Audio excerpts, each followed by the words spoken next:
Oke, kita langsung ke pembahasan nomor 1. Perhatikan gambar berikut. Ya, ada 4 fase yang ditunjuk di sini. A itu menunjuk fase praovulasi, B juga menunjuk fase menstruasi, di B itu menunjuk praovulasi atau sebelum ovulasi. Lalu fase C menunjuk ovulasi, dan yang terakhir fase D itu fase post ovulasi atau setelah ovulasi. Nah, dari 4 fase ini, kalau praovulasi biasanya itu digunakan adalah sebuah fase yang bermanfaat untuk mempersiapkan ovulasi. Nah, ketika C terjadi, ovum itu akan keluar dari folikelnya. Dan setelah itu, di fase post ovulasi, kan folikelnya tertinggal di dalam ovarium dalam bentuk folikel, dalam bentuk corpus luteum.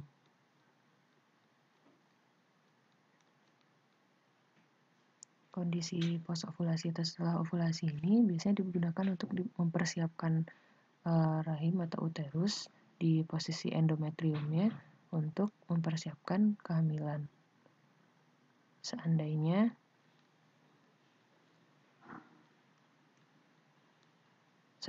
setelah diovulasikan ada sperma yang datang dan terjadi fertilisasi gitu, makanya si uterusnya pun juga harus ada dalam kondisi yang siap untuk kehamilan. Nah, untuk mempersiapkan kehamilan ini maka endometriumnya juga harus menebal, harus siap. Nah, maka dari itu hormon-hormon disekresikan oleh corpus luteum ini. Hormon yang biasanya disekresikan oleh corpus luteum untuk mempersiapkan kehamilan itu adalah hormon estrogen dan progesteron. Jawabannya adalah B. Sedangkan kalau LH dan FSH itu dihasilkan di kelenjar pituitari. Soal nomor 2, perhatikan gambar berikut. Ada fase A lagi, yang di sini tuh kita lihat berdasarkan siklus endometriumnya berada di fase menstruasi. Karena kita bisa lihat ada peluruhan endometrium di sini. Lalu B itu praovulasi. Maka di sini seiring dengan perkembangan folikel seperti di soal nomor 1, endometrium juga mengalami perkembangan.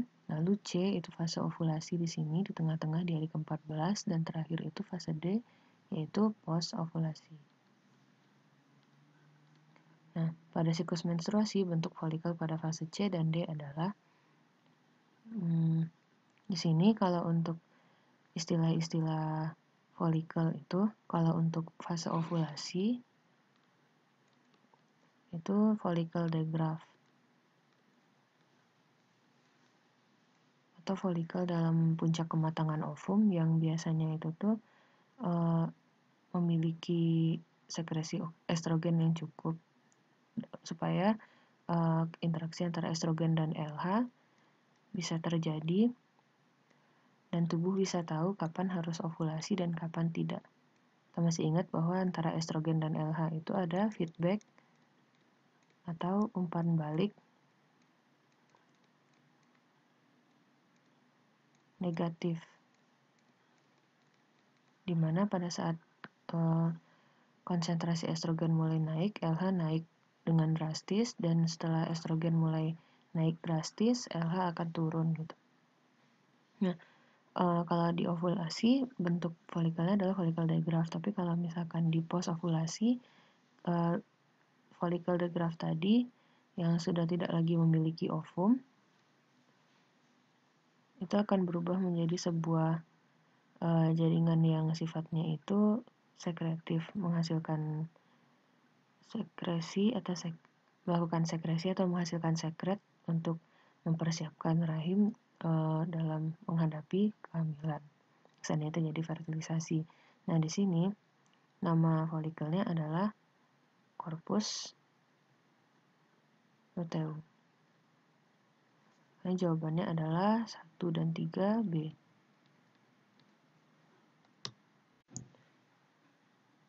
Oke, next soal nomor 3, perhatikan gambar berikut. Tabel berikut menunjukkan hasil uji aktivitas enzim katalase. Berdasarkan tabel di atas dapat diambil kesimpulan sebagai berikut. Nah, di sini kita lihat bahwa enzim katalase itu adalah enzim yang melakukan katalisis atau percepatan reaksi pada reaksi perubahan hidrogen peroksida menjadi air dan O2. Nah, kalau reaksi setimbangnya seperti ini ya. Nah, di sini kita bisa lihat bahwa enzim katalase itu secara nominal dia lebih banyak disekresikan di hati daripada di jantung. Karena enzim katalase ini kan kalau H2O2 itu kan sifatnya racun. Hati itu adalah organ detoksifikasi. Detoksifikasi itu apa? Proses merubah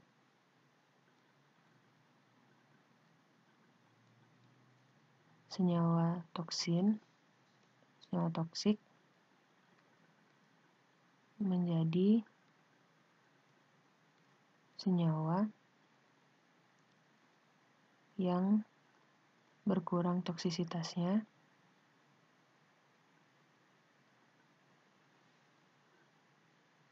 agar tidak membahayakan tubuh.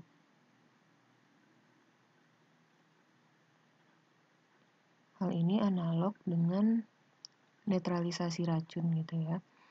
Jadi di sini kan dari H2O2 atau hidrogen peroksida ini diubah menjadi air dan oksigen yang sangat tidak berbahaya bagi kita. Nah, di sini kita bisa lihat kerja enzimnya. Di pH netral itu akan menghasilkan gelembung yang sedang jumlahnya. Sedangkan di jantung sedikit, di pH asam di hati tetap masih ada dan nyala api. Ini parameternya di sini ada gelembung dan nyala api. Kalau gelembung itu menyatakan kadar O2-nya dan juga kadar nyala api juga menyatakan kadar O2 karena kan api tidak bisa hidup tanpa adanya oksigen. Nah, kalau di kondisi asam gelembungnya banyak sedangkan nyala apinya tidak ada karena tidak cukup kuat konsentrasi oksigennya untuk menghasilkan api. Nah, kalau di basa juga seperti itu. Pada suhu 37 derajat dari ekstrak hati, di katalase di ekstrak hati itu bisa bekerja tapi gelembungnya dihasilkan gelembung sedikit dan nyala apinya juga sedikit. Nah, pada suhu 40 derajat itu terlihat bahwa di sini ada kerja maksimal yaitu gelembung yang dihasilkan banyak dan nyala apinya juga besar. Sedangkan kalau di ekstrak jantung itu di pH netral ada menyatakan di sini bahwa jumlah katalasenya ada tetapi sangat sedikit gitu dan tidak bisa untuk menghasilkan gelembung dan nyala api gitu. Nah, di sini kita bisa lihat opsi nomor 1, kecepatan reaksi dilihat dari banyak gelembung oleh enzim katalase akan berbanding lurus dengan pH. Apakah ini benar? Salah. Nomor 2, aktivitas optimal enzim katalase terdapat pada kondisi pH netral dan suhu 40 derajat. Nah, kita bisa lihat di sini di hati bahwa gelembung itu akan banyak diproduksi pada 40 derajat dan pada kondisi netral. Enzim katalase dapat bekerja di jantung namun tidak teraktivasi. Bukan tidak teraktivasi tapi jumlahnya sedikit. Terus yang keempat, hati sebagai organ detoksifikasi memiliki enzim katalase yang banyak sedangkan jantung tidak. Gitu. Maka jawabannya adalah C, 2 dan 4. Soal nomor 4 berdasarkan tabel pada nomor 2. Pada soal nomor 3, apa yang terjadi pada enzim katalase ketika darah berada dalam pH 3,5? pH 3,5 berarti adalah kondisi asam. Pada kondisi asam biasanya atau kondisi yang tidak optimal, sebuah protein itu, apalagi protein yang tidak bisa kerja di wujud yang asam, nah itu biasanya akan mengalami denaturasi. Simpelnya denaturasi itu adalah kerusakan bentuk. Sehingga kerusakan bentuk itu menyebabkan kerusakan pula di fungsinya atau malfungsi. Sehingga nanti akan terjadi substrat secara optimal tidak akan berubah menjadi produk. Which means bisa saja substratnya masih akan banyak yang tertinggal sedangkan produknya sedikit. Dan di sini akan menyebabkan konsentrasi dari enzim itu akan berkurang. Maka di sini opsi nomor 1 tidak. Enzim mengalami perbaikan tidak mungkin. Jumlah hidrogen peroksida berada dalam kesetimbangan tidak. Dan yang terakhir, jumlah gelembung yang dihasilkan akan berkurang. Ini betul. Maka jawabannya adalah D. Kenapa sih gelembungnya bisa berkurang? Karena di sini produknya juga berkurang, yaitu oksigen, dan oksigen adalah indikatornya, yaitu gelembung sebagai gas. Oke, soal nomor 5. Pernyataan yang benar pada peristiwa kontraksi otot adalah, di kontraksi otot kan akan terjadi interaksi antara aktin dan miosin. Nah, tempat interaksinya ini, zona interaksi di sini, ini kan disebut sarkomer ya keseluruhannya. Nah, kalau yang di tengah ini disebut zona H karena bentuknya seperti huruf H. Sedangkan kalau di keseluruhannya dari akhir koneksi aktin dan miosin di sini itu zona A. Nah, lalu ada lagi di sini ada pita I atau zona I, lalu ada pita Z di sini sebagai bentuk pertautan antar aktin. Lalu di zona I itu ada sisa dari aktin yang tidak berinteraksi dengan miosin. Nah, di sini ketika terjadi kontraksi, maka zona H itu akan memendek. Otomatis pita A itu keseluruhannya akan memendek, dan pita I juga ikut tertarik ke sini. Nah, maka jawaban yang benar adalah B, zona H memendek dan zona I memendek ke tengah sini. Oke, lanjut ke soal pertama nih, fisika ya. Sebuah bola ditembakkan dari tanah ke udara pada ketinggian 9,1 meter. Oke, jadi mungkin di sebuah gedung gitu ya, ditembakkan sebuah bola dari tanah ke udara pada ketinggian 9,1 meter. Ini tingginya 9,1 meter. Komponen kecepatan bola arah X, dan arah Y, berarti dia tembaknya ini ya, parabola ya. Yang ini sumbu X ini 7,6 meter per second, yang ke sumbu ini 6,1 meter per second. Nanti bolanya kayak gini jadinya. Kira-kira kayak gitu gerakannya. Ini tanah sampai tanah. Jika percepatan gravitasi, oke, ada gravitasi di sini adalah 9,8, maka ketinggian maksimum yang dapat dicapai bola, ketinggian maksimum di sini. Nah, ini adalah gerak parabola ya sebenarnya. Kita perhatikan nih, dalam arah sumbu Y, kan ada sumbu 2, ada dulu sumbu ya. Yang sumbu Y ini, dia gerakannya ada gerakan GLBB, karena ada percepatan gravitasi, Nah, makanya dia GLBB. Tapi pada sumbu X, dia GLB, karena dia nggak ada gravitasi. Di sumbu X nggak ada gravitasi. Gravitasi kan arah vertikal aja ya. Jadi dia murni GLB, tidak bertambah kecepatannya. Nah, kita lihat ketinggian maksimum, kita analisis di ketinggian maksimum. Ketika bola ini mencapai ketinggian maksimum, lihat di sini bola memiliki kecepatan Y-nya sama dengan 0. Oke? Kenapa? Ya karena kalau nggak 0 berarti dia masih ke atas terus dong. Nah, tapi pas di sini dia udah nggak berhenti ke atas, malah dia jadi ke bawah, kan jadi turun. Artinya di sini pi-nya sudah negatif. Berarti tepat di ketinggian maksimum pi-nya sama dengan 0, Tapi di sini masih ada v, yaitu Vx. Kecepatan x ya tetap sama, 7,6 karena dia GLB. Nah, berarti kita tahu bahwa v-nya ini sama dengan 0. Sedangkan v sendiri itu adalah kecepatan awal y. Ya udah ya, kecepatan awal y aja. Dikurangi gravitasi. Dikali T. Gitu ya. Di sini kita tahu 0, di sini kita tahu v oleh y-nya adalah 6,1. Gravitasinya 9,8. Nah, berarti T-nya kira-kira segitu ya. Jelek banget ya angkanya. 6,1 dibagi 9,8. Nah, jadi waktu yang diperlukan untuk sampai ke sini gitu ya adalah T sama dengan itu 6,198. Nah, kita pengen tahu Y ini nih. Y-nya segini aja lah ya. Anggap ini 0 berarti ya. Anggap ini 0. Anggap ini Y sama dengan 0 gitu ya. Nah, Sekarang kita hitung H lah ya, namanya H. Atau ini Y00, ini Y deh. Simbol terserah lah ya. Berarti Y di sini adalah apa? Y0 ditambah V0Y dikali T dikurangi setengah GT kuadrat. Ini yang kita mau. Y0-nya 0 ya. Atau langsung mau segini juga nggak apa-apa sih, nggak masalah ya ini. Mau langsung jadi 9,1, oke, nggak apa-apa.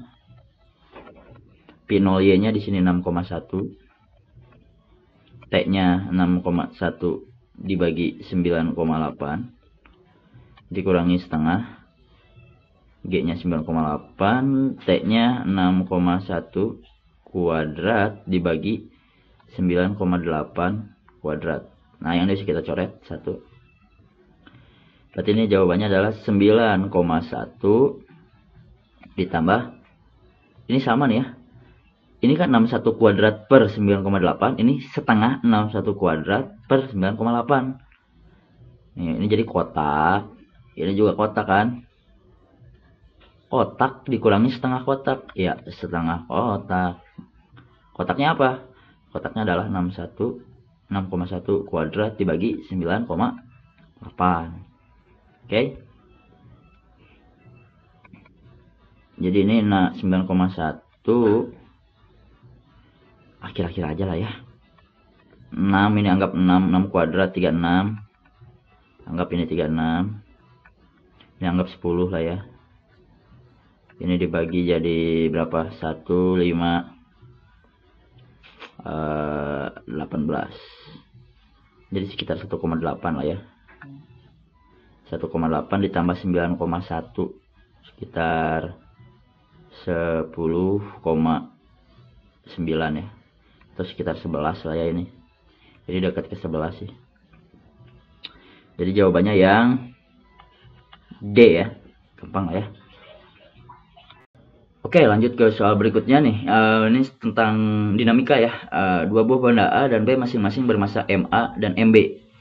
Terhubung dengan tali ringan dan tidak elastis melalui suatu katrol yang masanya diabaikan. Benda A ditempatkan pada suatu permukaan bidang licin dengan sudut kemiringan terhadap horizontal 30 derajat ya. Diketahui saat T sama dengan 0, kedua benda dilepaskan secara bersamaan dari keadaan diam. Jika pada saat T sama dengan 1 detik, benda A telah naik. Oh, naik. Oke, benda A telah naik, berarti bergeraknya ke sini ya. Ini turun, naik setinggi H sama dengan 1 meter terhadap posisi awalnya. Perbandingan massa A dan massa B berapa? Oke, kalau yang gini kita tinjau aja satu-satu. Misal tinjau A dulu nih. Tinjau benda A. Di sini kan sudutnya 30 derajat. Berarti kita punya berat di sini. Karena licin kita nggak perlu menghitung gaya normalnya. Kita ke sini, kita uraikan. Nah, kita apa tuh komponen pengurainya ya? Gampangnya kayak gini nih. Enaknya. Kita tahu di sini 30 derajat itu di sini nih, yang sumbu horizontal dan miring ini. Berarti yang ini dong. Oke. Kita tahu ini berat. Kita pengen tahu komponen-komponen ini. Nah, di sini nggak mungkin 30 derajat, di sini 60 derajat karena segini harus 90 derajat ya. Nah, berarti yang 30 derajat yang di sini. Yang di sini 30 derajat. Nah, karena garis ini dekat dengan sudut yang ini, berarti di sini jadi cos. Oke? Nah, kenapa kayak gitu? Coba cek ya di materinya. Ini bab penguraian vektor. Oh, ini mg sin theta. 30 ya, sin 30 aja lah langsung. Sin 30 itu kan setengah ya. Berarti ini setengah mg. Nah, kita lihat di sini ada tali, jangan lupa ada tali.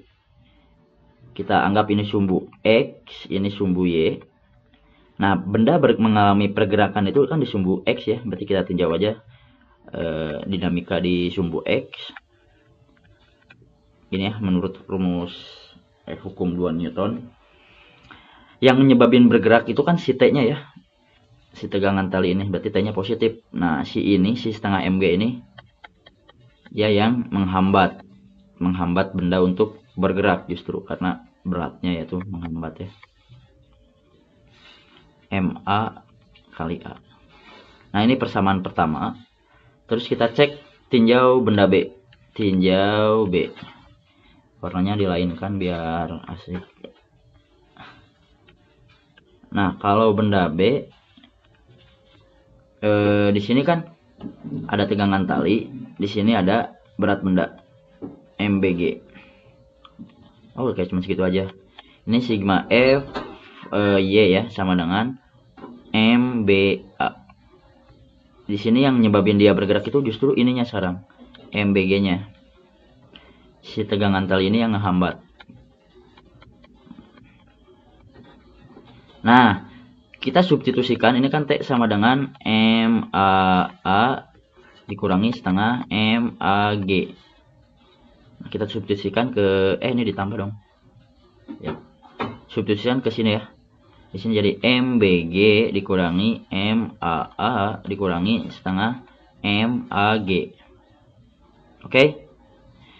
Nah, berarti di sini MB yang ini ada gravitasi ya.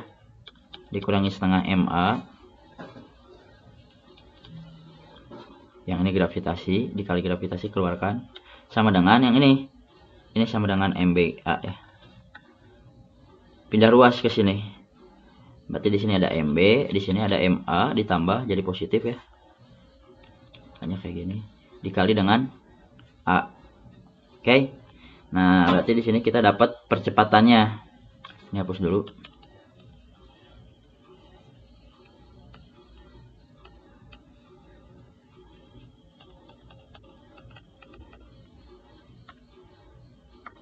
Nah, jadi percepatannya adalah MB min setengah MA. Saya udah apa ya, kita hapus dulu aja ya. Ingat-ingat ya. MB min setengah MA. Nah, jadi A nya sama dengan MB min setengah MA. Oh, kalau tadi mau lihat, pause dulu aja ya. Dibagi nih MA tambah MB kali gravitasi.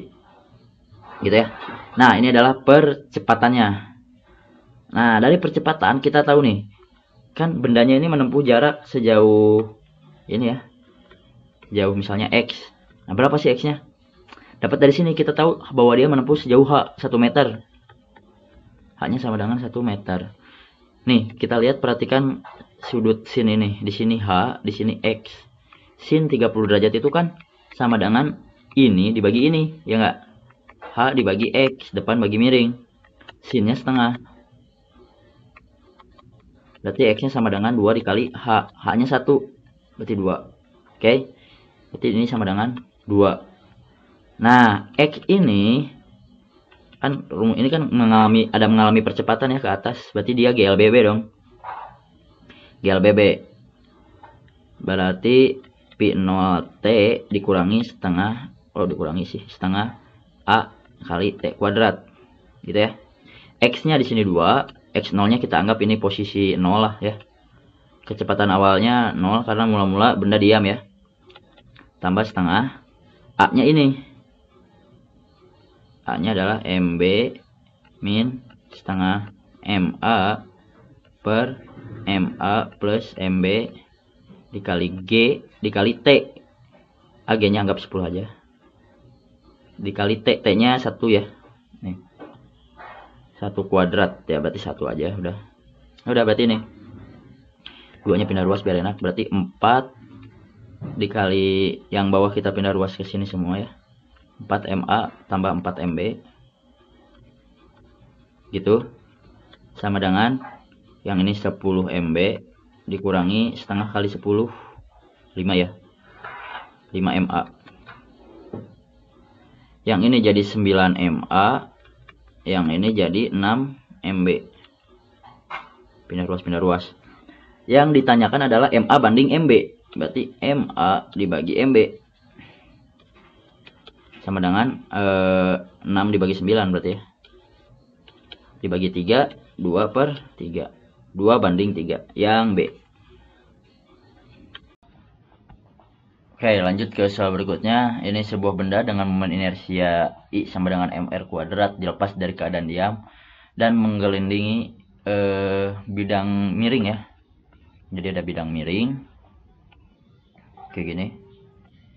Di sini ada misalnya bendanya silinder lah ya, namun inersianya mr kuadrat. Nah, benda ini menggelinding sampai ke sini misalnya, sejauh h, kayak gitu. Nah, di sini karena benda diam, berarti di sini ada energi potensial aja. Ini kita anggap lah ya, di sini ketinggiannya 0 ya. Jadi di sini dia nggak punya energi potensial. Di sini dia cuma punya energi kinetik. Nah, di sini ada dua energi kinetiknya. Ada energi kinetik translasi, yaitu yang gerak lurus gini aja, dan ada energi kinetik rotasi. Nah, karena dia berotasi sambil muter ya, jadi bergeraknya kayak gitu tuh, muir, dan translasi dan bergerak biasa. Nah, berarti di sini karena energi itu kekal, mau di sini sama aja. Misalnya titik A, ini titik B. Energi mekanik di A ini bakal sama dengan energi mekanik di B. Energi mekanik di A ini adalah energi potensial. Energi mekanik di B ini adalah energi kinetik translasi ditambah energi kinetik rotasi. Gitu ya. Energi potensialnya ini adalah M besar, G dikali H. Energi kinetik translasi adalah setengah M V kuadrat. Energi kinetik rotasi adalah setengah I omega kuadrat. Oke. Nah, yang ini tulis dulu yang translasinya. Nah, I ini kan I-nya besarnya adalah mr kuadrat. Nah, yang ini omega ini, omega itu besarnya adalah pi per r. Berarti dikuadratin juga. Nah, berarti r yang ini bisa kita coret. Berarti di sini juga setengah m pi kuadrat ya.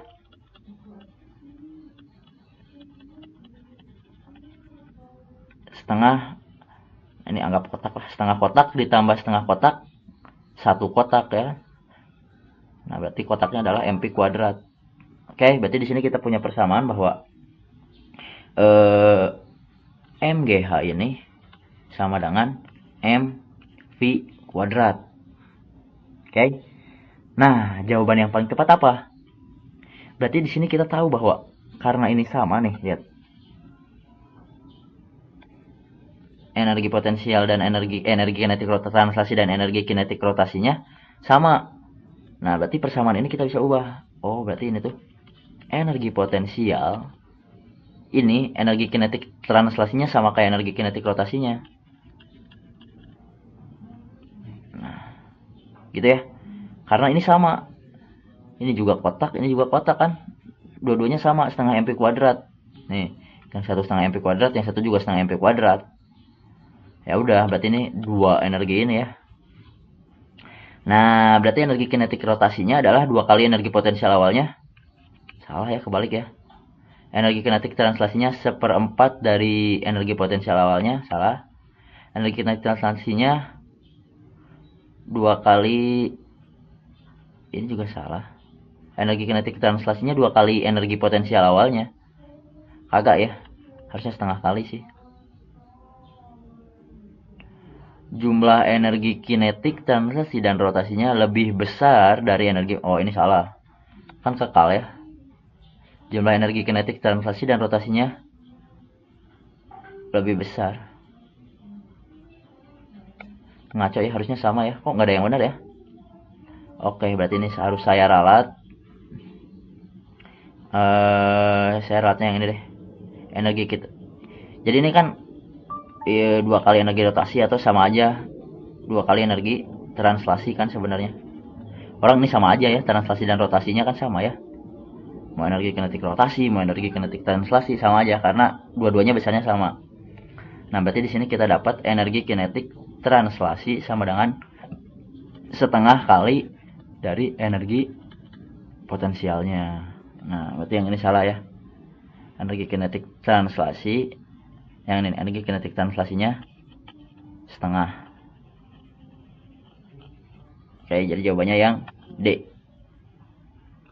Lanjut soal berikutnya. Seorang anak yang menggunakan sepasang sepatu bersoal karet dengan luas tiap sol sepatu adalah 14 cm kubik. Berarti ini 14 dikali 10 pangkat negatif 4 meter kubik ya. Dan ketebalannya 5 mm, berarti 5 dikali 10 pangkat min 3 meter. Meluncur di lantai. Gaya gesek yang bekerja pada setiap kaki adalah 20 Newton. Oke, 20 Newton. Keadaan ini menyebabkan setiap sol sepatu mengalami perubahan bentuk. Jika modulus gesek antara karet dengan karet adalah itu E ya. Modulus siangnya 3 dikali 10 pangkat 4. Maka jarak vertikal antara ujung permukaan atas dan bawah sepatu adalah ini perubahannya, maka perubahan jarak vertikalnya.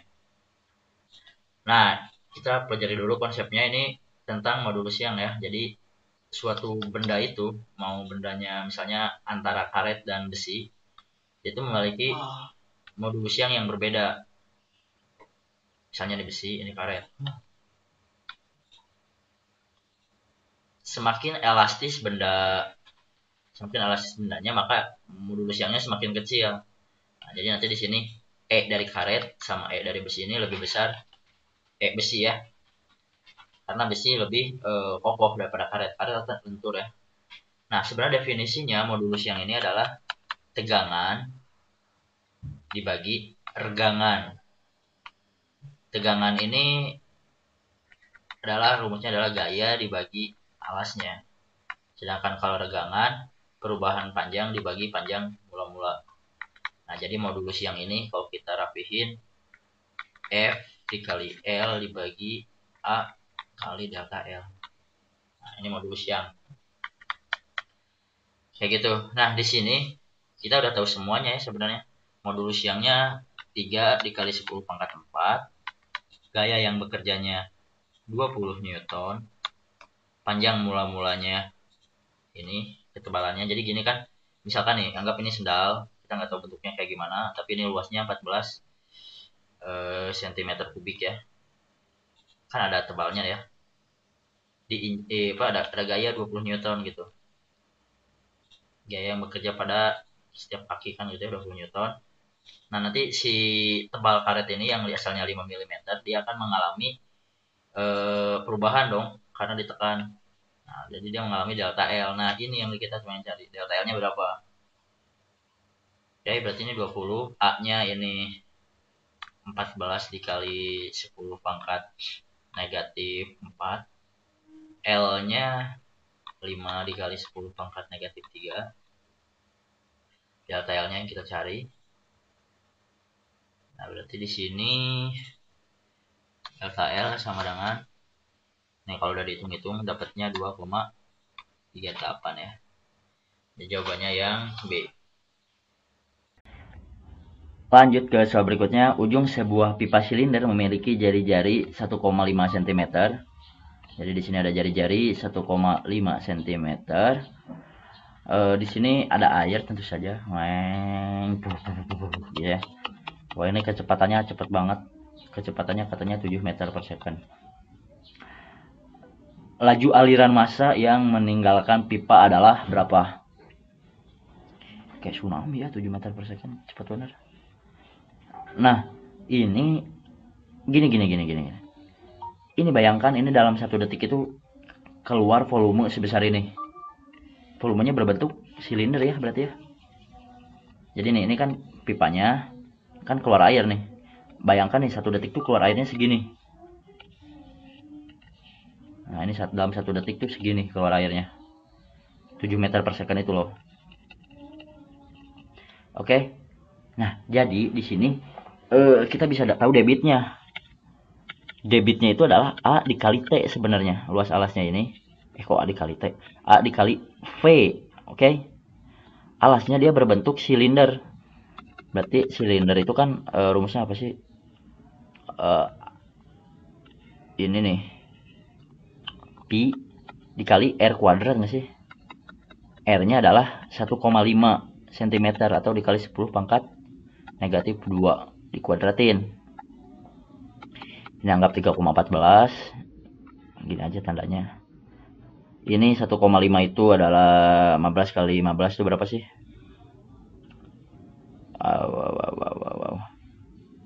15 kuadrat itu harusnya angka yang bagus harus diingat-ingat.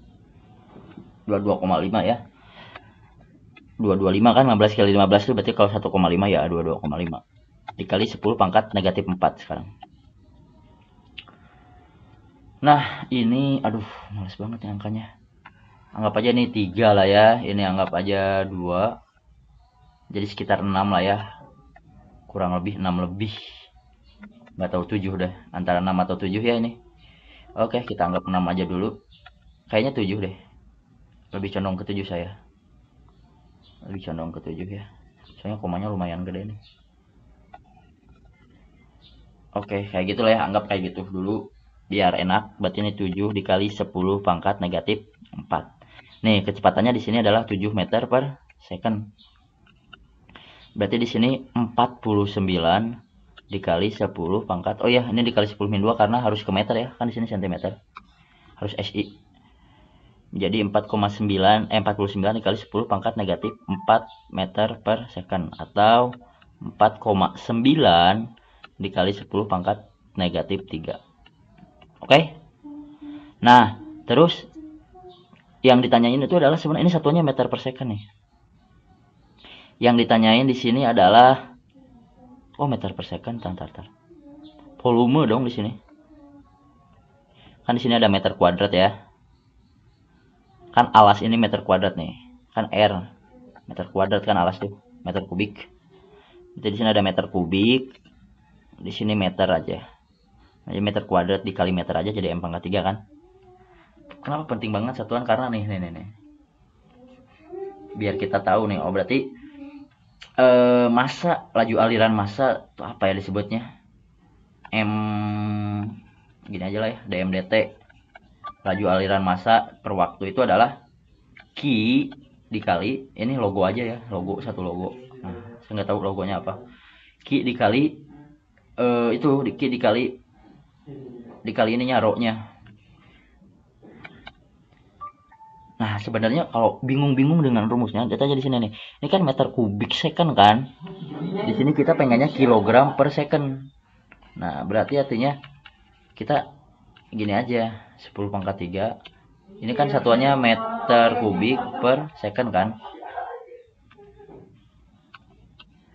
Nah, yang ini satuannya yang rho ini nih, 10 pangkat 3 itu ya, bukan 103. 10 pangkat 3 kilogram per meter kubik. Nah, jadi meter kubiknya kita coret. Ini kan kita pengen kilogram per second, cocok dengan ini kilogram per second. 10 pangkat ini kok jadi 3 min 3 ya. 10 pangkat min 3 dikali 10 pangkat 3 habis. Jadi isinya adalah 4,9 kilogram per second yang D. Nah, jadi dari satuan aja kita bisa kebayang rumusnya apa sih. Dikaliin semua ya sebenarnya. Gampangnya dikaliin semua ini. Karena di sini kan satuannya udah meter kubik, nanti dikalikan dengan ini jadi meter kubik per S, terus dikalikan ini jadi kilogram per S. Oke? Dikalikan tapi ini jadi A ya. Gitulah pokoknya ya. Gampang lah ya ini. Pada soal nomor 1 ini kita ditanyakan bilangan kuantum dari elektron terakhir pada atom dengan nomor atom 25. Nah, bilangan kuantum ini ada 4 jenis, yaitu ada bilangan kuantum utama. Ini lihat dari periode. Terus ada bilangan azimut. Ini lihatnya dari suborbital. S nilainya 0, P nilainya 1, D nilainya 2, F nilainya 3. Terus untuk M ini magnetik, ini dilihat dari L-nya. Jadi kalau misalkan untuk S itu hanya 0, kalau untuk P kan ada 3. Nah, ini nilai M-nya untuk yang pertama ini min 1, 0, 1 dan seterusnya. Untuk S ini dilihat dari arahnya. Apabila elektronnya arahnya ke atas berarti nilainya plus setengah, kalau ke bawah berarti nilainya min setengah. Nah, kita lihat bilangan kuantum dari nomor atom 25. Kita lihat dulu nomor elektron terakhirnya ada di orbital mana. Kita tulis konfigurasinya, berarti 1s2, 2s2, 2p6, 3s3s2, 3p6, 4s2 dan 3d 5. Nah, berarti ada di orbital D. Dan kita lihat berarti N-nya atau periodenya adalah 3, dan L-nya adalah 2 karena D. M-nya kita lihat dari pengisian elektron di suborbital D-nya. 1, 2, 3, 4, 5. Berarti dari sini terakhirnya di plus 2. Karena di sini min 2, min 1, 0, plus 1, plus 2. Berarti spinnya adalah karena ke atas arahnya jadi plus setengah. Jadi kalau kita lihat jawabannya adalah yang A. Pada soal nomor 2, kita suruh nentuin jumlah elektron yang sama dengan spesi S2-. Nah, S2- ini kan kalau dalam keadaan dasarnya punya elektron itu sama dengan jumlah nomor atomnya yaitu 16.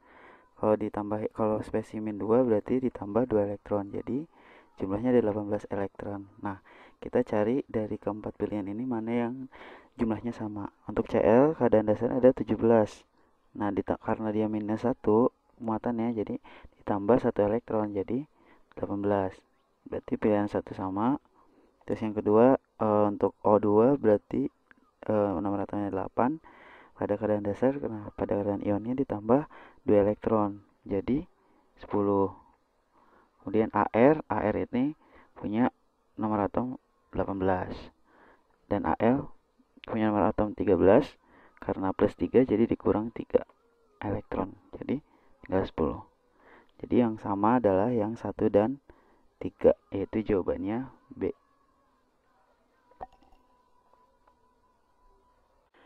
Pada soal nomor 3, kita diminta untuk menjawab soal sebab akibat. Nah, kita lihat pernyataan pertama dan kedua. Lihat apakah benar atau tidak ya pernyataannya. Untuk pernyataan pertama, AR ini isoton dengan KR. Nah, kalau kita lihat pengertiannya, isoton itu adalah yang sama yaitu neutronnya. Kalau isotop, yang sama protonnya. Kalau isobar, yang sama nomor masanya. Nah, berarti kita harus cek neutron dari AR dan KR. Nah, rumus neutron itu rumusnya adalah nomor massa dikurang nomor atom. Jadi untuk AR berarti berapa? 40 kurang 18. Itu 22. Untuk KR 84 kurang 36. 48. Nah, berarti neutronnya beda ya. Berarti pernyataan pertama itu salah. Pernyataan kedua, AR dan KR mempunyai jumlah elektron valensi yang sama. Nah, kalau kita lihat di dalam satu golongan 8, He, Ne, Ar, Kr, Xe. Nah, AR dan KR ada dalam satu golongan. Berarti artinya elektron valensinya sama. Berarti benar. Salah benar, jawabannya adalah yang D. Untuk soal nomor 4, kita disuruh menyusun ion-ion berikut menurut kenaikan jari-jari ionnya. Nah, untuk mengetahui jari-jari ionnya, kita harus tahu dulu jari-jari atau letak periode dari masing-masing atomnya atau golongannya. Nah, karena dia dalam bentuk ionnya, maka elektron valensinya akan berubah dan semuanya mirip karena pada keadaan stabil biasanya elektron valensinya harus 8. Nah, kita lihat dulu untuk periodenya berarti ya, kita lihat. Nah, untuk ini kalau kita tuliskan konfigurasinya nanti dengan nomor atom 53 ini ada di periode 5. Untuk Mg ini ada di periode 3 dengan nomor atom 12. Untuk Se dengan nomor atom 34 ada di orde 4 dan Ca juga dengan nomor atom 20 ada di orde 4 juga. Nah, kalau dari ordenya sudah terlihat. Tapi untuk Se dan Ca sama-sama di periode 4. Nah, kita lihat dari bentuk ionnya mana yang lebih besar. Nah, untuk Ca di periode 4, namun ketika dia berbentuk ionnya akan melepas 2 elektron, sehingga dia akan ada di periode 3. Sedangkan Mg ketika dia melepaskan 2 elektron, dia akan menjadi periode 2. Sehingga urutannya adalah dari yang terkecil ke besar, yaitu Mg, terus Ca, Se, dan I. Berarti jawabannya adalah yang E. Soal nomor 5, ini sebab akibat. Kita sudah nentuin apakah pernyataan pertama dan kedua ini benar atau salah ya. Untuk yang pernyataan pertama, unsur-unsur alkali tanah sistem periode dari atas ke bawah makin mudah melepas elektron. Nah, kalau alkali ini dari atas ke bawah, keelektronegatifannya semakin kecil. Artinya sifat menarik elektronnya akan semakin kecil. Dengan itu dia sangat mudah untuk melepas elektron. Berarti pernyataan pertama dari atas ke bawah semakin mudah melepas elektron ini benar. Sebab keelektronegatifan unsur alkali tanah bertambah dari atas ke bawah. Sudah tadi dijelaskan kalau keelektronegatifannya akan semakin kecil, sehingga pernyataan yang kedua adalah salah. Benar salah jawabannya adalah C. Oke, lanjut ke soal berikutnya. Ini tentang sistem persamaan linear ya ini. Dua variabel, ada X dan ada Y. Yang ditanyakan di sini adalah X kuadrat min XY min 2Y. Nah, di sini sebenarnya gampang soalnya, tapi harus jeli nih.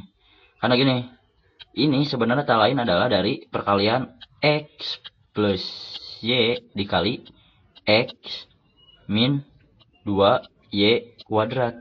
Ya enggak? Kalau dikalikan dia jadi bakal kayak gitu. Nah, sedangkan di sini kita punya nih X plus Y-nya ada, X min 2Y-nya juga ada. Ini kok kuadrat sih? Enggak jadi kuadrat. Enggak kuadrat ya, sorry. Ini enggak kuadrat. Nah, gitu kan. Nah, jadi kita kotakin deh biar bingung. Nah, atau ini jadikan, oh ini kotak, misalnya ini segitiga. Nah, jadi kotaknya X plus Y, segitiganya X min 2Y ya.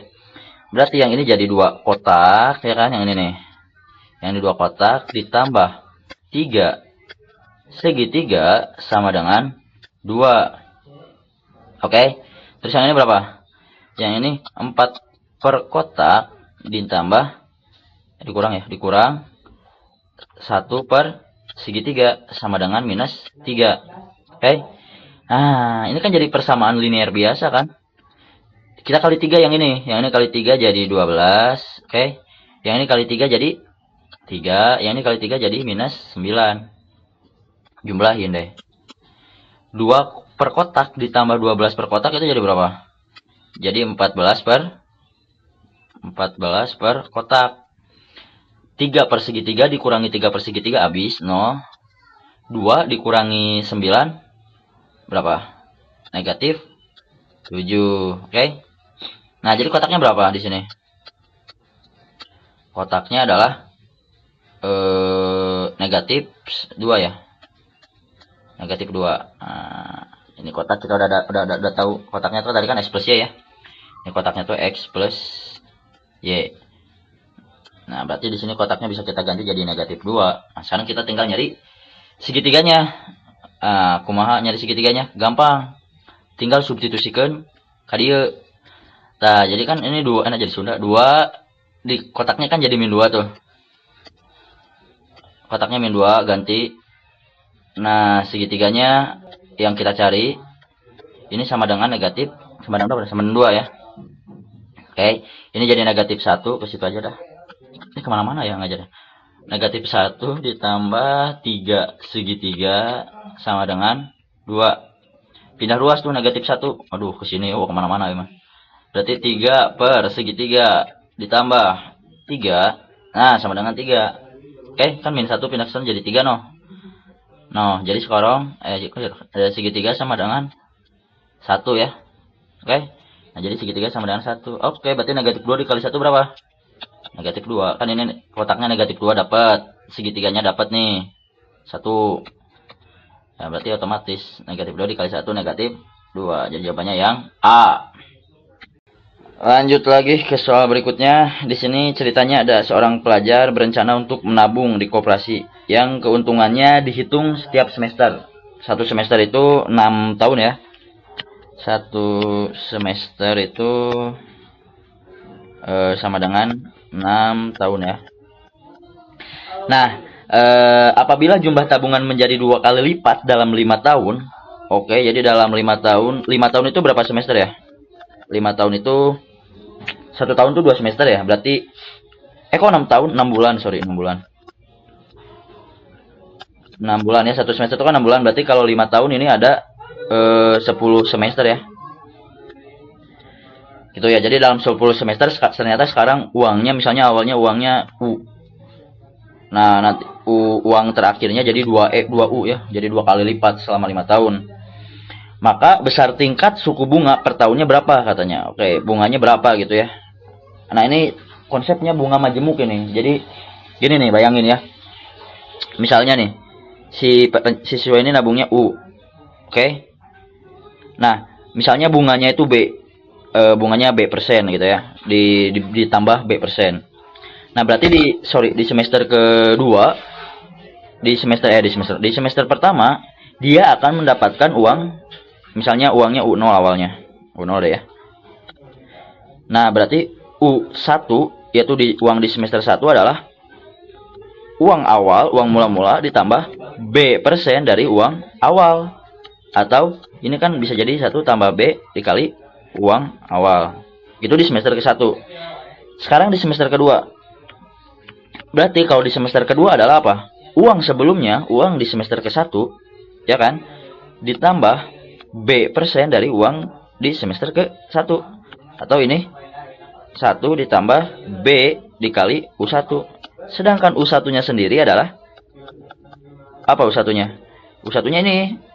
U1-nya adalah 1 ditambah B dikali U0. Nah, jadi di sini 1 ditambah B kuadrat dikali U0. Oke? Nah, sebenarnya di sini kita udah kelihatan polanya nih. Kalau ini U2, di sini pangkatnya 2. Kalau di sini U1, pangkatnya di sini juga 1. Oh, gitu. Kalau gitu berarti di U ke N ini harusnya 1 ditambah B dikali N dikali uang awal U0 ya, di sini soalnya U0 terus kan. Kayak gitu. Nah, inilah dia bunga majemuk. Oke? Nah, itu konsepnya ya. Oke, sekarang kita cobain kerjain.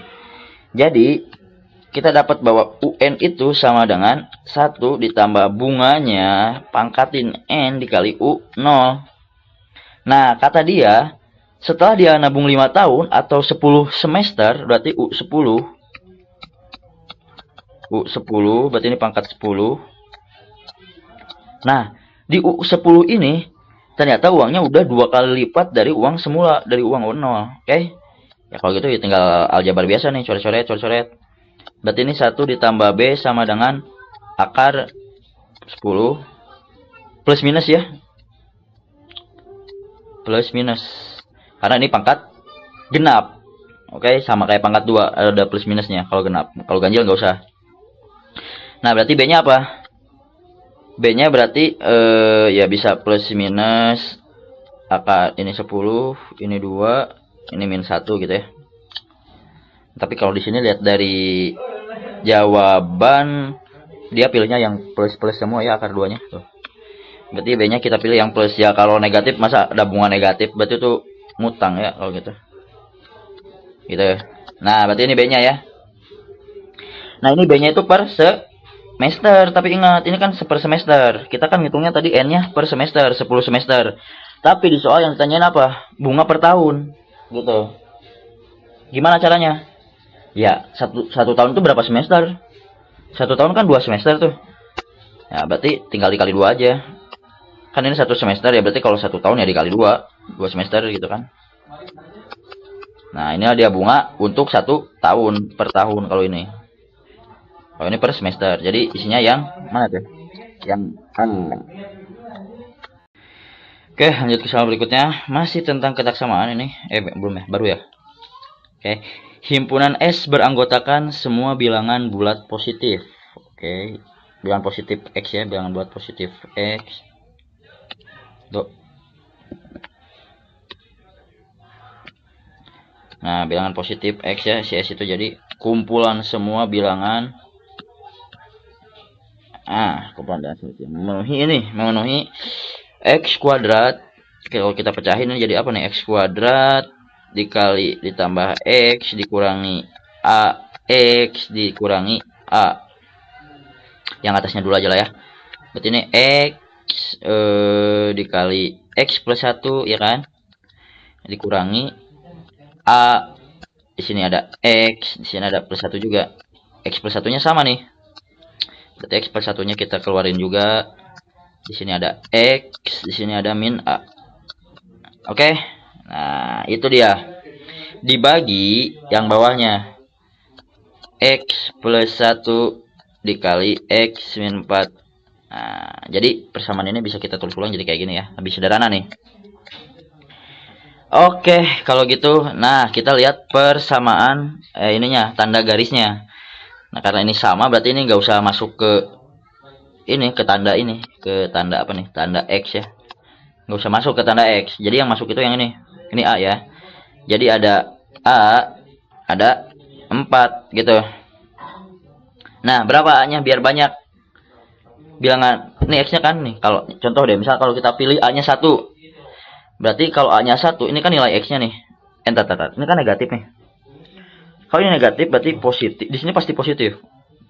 Masukin aja 1 juta. 1 juta dikurangi A, ya. Pasti positif gitu lah ya. Positif. Ini juga positif kan, bawahnya 1 juta kurangi 4, positif. Berarti positif. Positif bagi positif, positif. Di sini negatif, di sini positif. Kayak gitu ya. Coba cek lagi materinya di kesamaan. Nah, berarti X ini ada di daerah A sampai 4. Sampai 4 gitu. Nih kalau kita pilih A-nya 1, berarti kan 1 sampai 4 tuh. Nah, bilangan bulat yang dari antara 1 dan 4 berapa?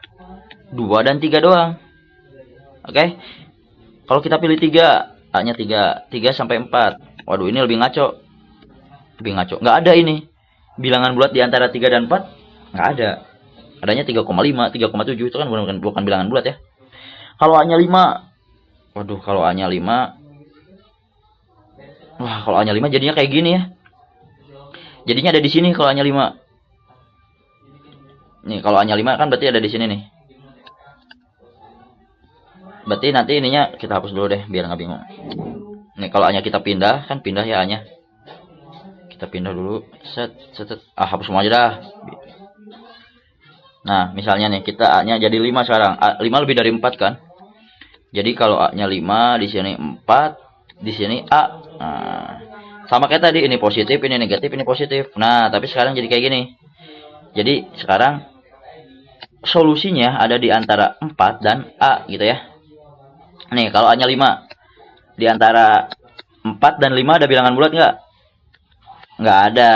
Adanya kan 4,5, 4,7 dan lain-lain, nggak ada bilangan bulat. Berarti ini 0. Berarti salah ya, berarti yang 5 dan 7 karena bilangan bulatnya paling sedikit. Salah. Sekarang kalau di antara 4 dan 7 ada berapa bilangan bulatnya? Ada 5, ada 6, ada 2 doang ya. Berarti sama kayak yang A-nya sama dengan 1. Nah, yang paling banyak itu yang 9. 4. Ini 9. Di sini berapa X-nya? Ada 5, 6, 7, 8. Ada 4. Berarti yang paling banyak yang E. Oke, jawabannya E ya. Oke, lanjut ke soal berikutnya ini tentang vektor ya. Ketahui ada vektor A dan B memenuhi persamaan itu ya. Sudut yang ditanyanya. Oke, kalau sekarang kita review dulu ya bahwa definisi dari A dot B ini apa sih? Ayo, definisinya apa? Ingat nggak? A didotkan dengan B ini sama dengan panjang A dikali panjang B dikali cos theta. Nah, dengan theta-nya ini adalah sudut antara A dan B, gitu ya. Sudut antara vektor A dan B. Nah, berarti kalau gitu, kalau kita misalkan substitusi B-nya sama dengan A, ini kan jadi A dot A sama dengan, ingat ya ini bukan kali ya, dot ya. A dot A sama dengan panjang A dikali panjang A dikali cos theta. Theta itu apa? Sudut antara A dan A. Berapa sudut antara A dan A? Bayangin aja nih vektor A ini. Ini ada vektor A lagi. Berapa sudutnya? 0 derajat. Berarti ini 0 derajat ya. Cos 0 derajat berapa? 1. Benar. Berarti ini A dot A sama dengan panjang A kuadrat dikali 1. Oke. Nah, inilah dia A dot A-nya. Nah, di sini kita punya lihat A plus B. Di sini berarti kalau A-nya kita ganti jadi A plus B, panjang A plus B gitu ya, dikuadratin, berarti ini sama dengan apa? A-nya kita ganti jadi A plus B juga. A plus B dot A plus B juga. Gitu. Nah, berarti ini jadi A dot A. Ini kali-kali biasa aja ya. Ini sama ini jadi A dot A. Ini sama ini jadi A dot B. Di sini juga A dot B. Jadi ada 2 A dot B. Dan B sama B juga jadi bisa jadi B dot B. Nah, A dot A ini. Oh ini. A dot A sama dengan panjang A kuadrat. AB A dot B jadi ini. Oh ini jadi 2 panjang A kali panjang B kali cos theta. Tetanya itu sudut antara A dan B. Ditambah B dot B. Ya udah ini sama kayak ini. A jadi A kuadrat. Berarti ini jadi panjang B kuadrat. Dan katanya ini sama dengan A dot B. Nah ini sama dengan A dot B. Aduh ini berarti dicoret ya. A dot B nya coret 1 nih. Cet gitu ya. Jadi sama dengan 0 nanti ya. Nah berarti sama dengan 0. Berarti ini 2 nya hilang ya. Kayak gitu ya. Nah ini yang kita tahu persamaan pertama. Terus dulu lah ya biar inget nih. Mana erasure all this slide. Oke, pena lagi. Jadi kita tahu bahwa ternyata oh berarti panjang A ditambah B tadi itu jadi apa? Ini bakal jadi panjang A ya. Dikuadratin ditambah tadi itu apa ya? Panjang A panjang B dikali cos theta ditambah panjang B kuadrat sama dengan 0 ya. Gitu ya. Coba ingat apa? Preview lagi aja videonya ya. Ini. Oke, persamaan 1 udah dapat ini. Nah, sekarang kita lihat persamaan yang 2 nih. Kalau panjang A ditambah panjang B kuadrat mana ya? Ini normal ya. Panjang A, panjang B dikuadratin ini sama dengan katanya 5/2 panjang A, panjang B. Ya ini normal aja, ini jadi panjang A kuadrat ditambah 2 panjang A, panjang B ditambah panjang B kuadrat sama dengan 5/2 panjang A, panjang B gitu ya. Pindah ruasin lagi ke situ. Ini jadi panjang A kuadrat 2 dikurangi 5/2 itu berapa? 2 dikurangi 2,5 negatif ya. Negatif setengah panjang A panjang B udah ditambah panjang B kuadrat sama dengan 0. Kita eliminasi dengan si ini, dengan yang kita tahu bahwa panjang A ditambah panjang A panjang B dikali cos theta ditambah panjang B kuadrat juga ini juga sama dengan 0 ya. Kita kurangkan. Oke. Ini jadi habis, ini jadi habis. Nah, jadi 1 dikurangi ini berapa? Ini kan ada yang sama ya, panjang A, panjang B. Di sini ada setengah. Di sini juga negatif ya, negatif dari cosnya. Dan ini sama dengan 0 ya, kan 0 dikurangi 0, 0 ya. Nah, ini dia. Berarti kalau gitu ini harus sama dengan 0. Berarti cos theta harus sama dengan cos theta dikurangi. Oh, ini dikurangi, ini ditambah ya. Sorry kan. Kan di sini negatif nih, oke? Negatif setengah, negatif cos gitu ya. Nah, berarti yang 0 itu cos theta ditambah setengah. Ini harus sama dengan 0. Artinya cos theta harus sama dengan negatif setengah. Ingat lagi di kuadran dia tuh nilainya setengah itu kalau sudutnya berapa? Pi per sudutnya 60 derajat ya. Berarti pi per 3. Nah, atau jangan pi per 3 berapa tadi itu? 60 derajat gitu aja lah ya. 60 derajat. Dia nilainya setengah kalau 60 derajat, tapi karena dia minus, berarti dia kemungkinan dia ada di kuadran 2. Berarti dia ada di kuadran 2 ya. Berarti di sini 60, berarti dari sini ke sini berapa? 180 dikurangi 60 ini ya. 120. Karena kan 120 tambah 60 jadi 180 ya garis ya. Nah, artinya karena si theta ini ada di kuadran 2 karena negatif. Kalau cos negatif berarti dia ada di kuadran 2 ya. Nah, berarti otomatis dia nilainya 120 derajat. Jawabannya yang E. Mana sih? Nah, yang ini ya, yang E. Oke. Coret E-nya. Nah, itu dia. Oke, lanjut ke soal berikutnya. Di sini diketahui bahwa 2 sin X ditambah 3 kotangan. Kotangan itu apa ya? Sepertan ya. Atau cos per sin ya. Cos per sin X dikurangi 3. Nah, kosekan itu adalah sepersin ya. Jadi dia sepersin. Sepersin X gitu ya, sama dengan 0. Oke, berarti kalau gini, semua kita kali sin dulu nih. Ini jadi 2 sin kuadrat X, di sini jadi 3 cos X, di sini jadi min 3. Gitu kan? Sama dengan 0. Nah, terus kemudian sin X di sini kita ubah jadi 1 min cos kuadrat X, oke? Ditambah 3 cos X dikurangi 3 sama dengan 0, gitu kan? Nah, ini berarti jadi 2 kan? 2 dikurangi 3 jadi min 1. Di sini jadi min 2 cos kuadrat X ditambah di sini jadi 3 cos X gitu ya. Sama dengan 0. Nah, berarti kita kali negatif semuanya. Di sini jadi 2 cos kuadrat X dikurangi 3 cos X ditambah 1 sama dengan 0 gitu ya. Nah, terus kita lakukan pemaktoran di sini. Yang pertama di sini ada 2 cos X berarti ya. Di sini ada cos X.